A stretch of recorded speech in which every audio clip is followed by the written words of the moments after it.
കഞ്ചാവ് വലിക്കുന്നത് നല്ലതാണ്.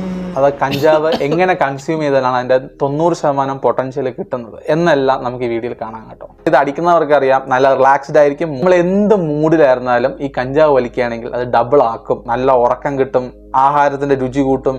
കഞ്ചാവിന് വേണ്ടി നമ്മുടെ ബ്രെയിനിൽ സ്പെഷ്യൽ റിസപ്റ്റേഴ്സ് ഉണ്ട്. അങ്ങനെ ഇതിന്റെ അഡ്വാൻറ്റേജസ് തീർന്നിരിക്കണു. പല ഹോസ്പിറ്റലുകളിലും മെഡിസിനൽ പർപ്പസിലും ആയുർവേദത്തിനൊക്കെ കഞ്ചാവ് ഉപയോഗിക്കുന്നുണ്ട്. പക്ഷെ ഇത് ആർക്കാണ് അവര് സജസ്റ്റ് ചെയ്യുന്നത്? ഈ മെഡിസിനൽ പർപ്പസിന് ഇത് ഉപയോഗിക്കുന്നത് ഒരിക്കലും കുഞ്ഞു കുട്ടികൾക്കോ ടീനേജേഴ്സ് ആയിട്ടുള്ള ആൾക്കാർക്കോ അല്ല. ക്രോണിക് പെയിൻ അനുഭവിക്കുന്നവർക്കാണ് ഈ ഒരു മെഡിസിൻ സജസ്റ്റ് ചെയ്യുന്നത്. ഇപ്പൊ നമ്മൾ ബോബ് മാർലിയെ നോക്കുവാണെങ്കിൽ, ഈ കഞ്ചാവിന്റെ കിങ് ആയിട്ടാണല്ലോ ബോബ് മാർലിയെ കണക്കാക്കുന്നത്. പുള്ളിയുടെ ദേഹം അഴുകി പോകുന്ന ഒരു അവസ്ഥ, അങ്ങനെ ഒരു അസുഖം പുള്ളിക്ക് ഉണ്ടായിരുന്നു. സോ അതിൽ നിന്നൊരു റിലീഫ് കിട്ടാനാണ് പുള്ളിക്ക് ഇതൊരു മെഡിസിനൽ പർപ്പസിന് സജസ്റ്റ് ചെയ്തത്. അതേപോലെ തന്നെ അക്യൂട്ടും ക്രോണിക്കും ആയിട്ടുള്ള ഭയങ്കര പെയിൻ ഉണ്ടാകുന്ന അസുഖങ്ങൾ, ബോഡി കണ്ടീഷൻസ്, ആർത്രൈറ്റിസ് പോലുള്ള അസുഖങ്ങൾ,